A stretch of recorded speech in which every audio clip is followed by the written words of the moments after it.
दुर्गापुर अखिल भारतीय मारवाड़ी महिला समिति और अलविदा स्वयंसेवी संगठन ने दुर्गापुर दरबार समिति को सिलाई मशीनें दी।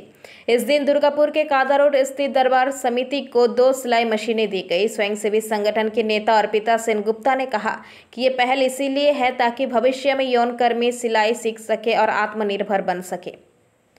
लोग संस्था की ओर से दे रहे हैं कि यहाँ की जो लड़कियाँ हैं वो सिलाई सीखे और अपने ऊपर निर्भर करके अपना कुछ आय कर सके, इसीलिए हम लोग यहाँ सिलाई मशीन दे रहे हैं। किसके तरफ से?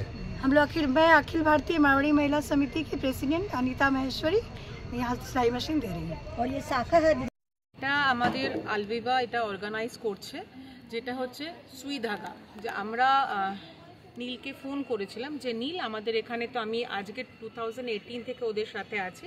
তো আমি যখন ওদেরকে জিজ্ঞেস করলাম যে এখন আমাদের এখানে কি প্রজেক্ট হলে আপনাদের জন্য ভালো হয়, তখন ওরা আমাকে বললো যে আমাদের এখানে সেলাই কিছু যদি আমরা শেখাতে পারি তাহলে কি হবে যে ওদেরকে দিয়ে আমরা কিছু কাজ করাতে পারবো।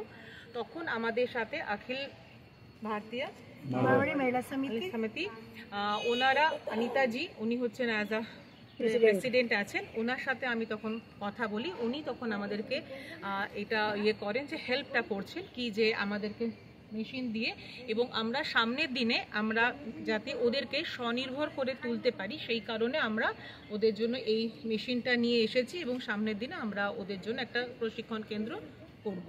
তো আজকে ওনাদের সঙ্গ মানে এই হেল্পটাতে আজকে আমি বা আমার যারা ইউনিট আছেন এবং আমাদের এখানকার দুর্বার সমিতি ভীষণভাবে আমরা উপকৃত যে একটা খুব ভালো ইউনিট আমরা তৈরি করতে পারি। আজকে কটা মেশিন দেবেন? আমরা আজকে 2টো মেশিন দিচ্ছি।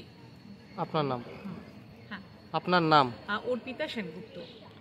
হ্যাঁ, আলভিবা আমার কোম্পানি অ্যাজ আ ওনার, আমি আলভিবা।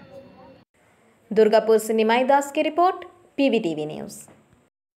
नियमित अपडेट एवं दुनिया भर की ताज़ा खबरों के लिए हमारे फेसबुक पेज को फॉलो एवं यूट्यूब चैनल को सब्सक्राइब करें।